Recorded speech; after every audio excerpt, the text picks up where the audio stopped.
Tout d'abord, bonjour et merci d'être là. Qui suis-je? Je suis une personne à la double vie, si je puis dire, mais pas au sens où on l'entend habituellement. Il s'est agi pour moi de mener de front deux vies, que tout oppose, du moins en apparence. Une vie extérieure dans l'avoir et le faire, avec un métier ancré dans la finance, couplée à une vie intérieure axée sur l'être, avec un long cheminement dans l'au-dedans. Deux voies parallèles qui aujourd'hui se rejoignent pour faire route ensemble avec une quête effrénée d'harmonie entre l'être, l'avoir et le faire. Banquière dans une première vie, j'ai quitté voici près de 30 ans l'univers de la banque afin d'exercer mon métier en toute indépendance, dans le respect de mes exigences de conscience, sans être encombrée par des objectifs de production risquant de mettre en péril mes valeurs profondes. J'ai ainsi créé un cabinet de gestion patrimoniale, qui était mon métier à la banque, puis quelques années plus tard, face au non-sens qui envahissait notre monde, dominé selon mon bon sens par une finance devenue folle, j'ai créé Épargne en conscience, qui est une plateforme de produits financiers responsables et solidaires.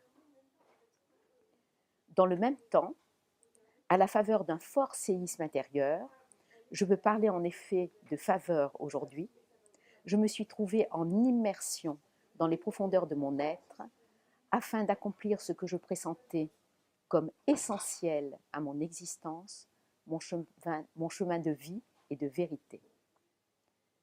J'ai eu par ailleurs différents engagements associatifs, notamment auprès de Pierre Rabhi, qui m'a proposé d'être à ses côtés lors de la fondation du mouvement pour la terre et l'humanisme devenu Colibri. J'ai aussi été durant quelques années au conseil d'administration de l'association Terre et Humanisme qu'il a fondée pour diffuser l'agroécologie à travers le monde. Côté Colibri, j'avoue ne pas m'être investie jusqu'à présent, considérant que je n'avais pas grand-chose à apporter au mouvement qui, sans moi, avait su trouver sa place dans la société civile.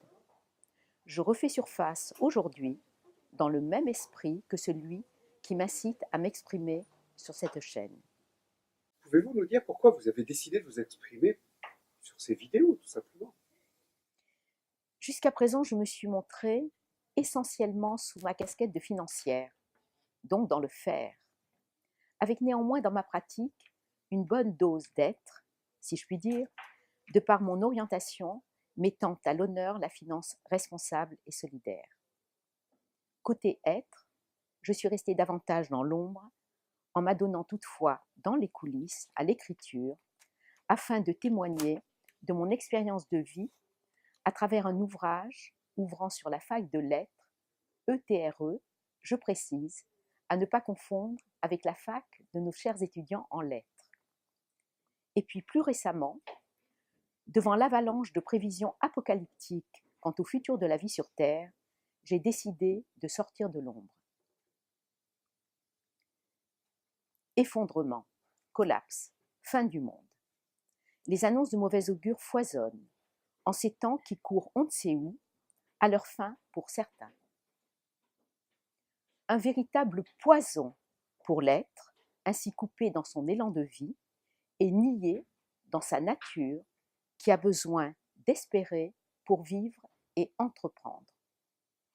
Comment peut-on espérer créer un monde de paix et d'amour avec des égos confinés dans la négativité, nourris par la peur et la désespérance?